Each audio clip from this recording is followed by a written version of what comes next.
પાંડુરંગ અવધૂત યુવાવસ્થાની અંદર સંસાર ત્યાગ કરી અને રોજ જંગલમાં જઈને પ્રવાસ કર્યો છે. વાસુદેવાનંદ સરસ્વતી સ્વામી મહારાજ રચિત શ્રી દત્ત પુરાણનો અનુષ્ઠાન બગડાની અંદર ઘનઘોર જંગલમાં વિસ્તૃત પ્રારંભ કર્યો છે. એક પછી એક કરતા કરતા 108 અનુષ્ઠાન ત્યાં પૂર્ણ કર્યા. જેમ જેમ અનુષ્ઠાન થતા ગયા એક પછી એક ઘનઘોર જંગલ એ દિવ્ય મંગલમય ધામ શ્રી ધામ નારેશ્વર ધામ. એ નારેશ્વરની અંદર નીમ વૃક્ષ એટલે એક જટાદાર દીવડો છે.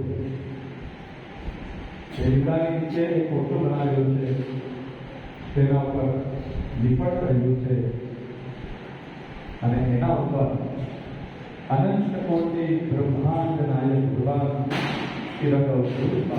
વિરાજમાન થયા.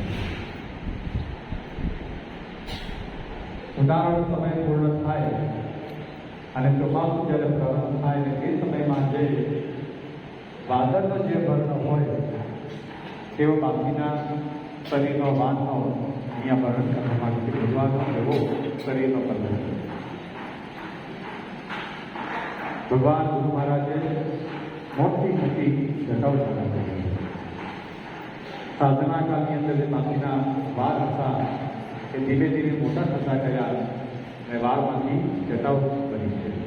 ગુરુ મહારાજે મોટી જટાઓ ધારણ કરી કારણ કે ભગવાન શિવ સ્વરૂપના દર્શન થઈ રહ્યા છે.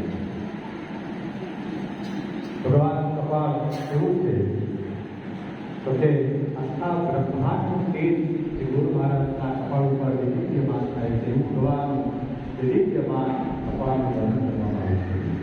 એ ભગવાનનો ભારત છે.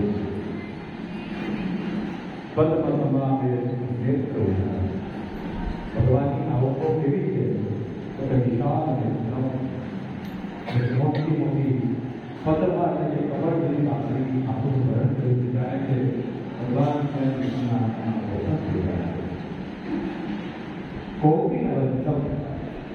ભગવાન શું કરી દીધા છે તો માત્ર બાકી રજપટ ભારત પદ્માસનમાં બેઠા છે. એક બાજુ મૂકેલો છે, એક બાજુ કમંડલ સુધી છે, જાણે ભગવાન બ્રહ્માજીને સ્વરૂપ દર્શન કર્યું.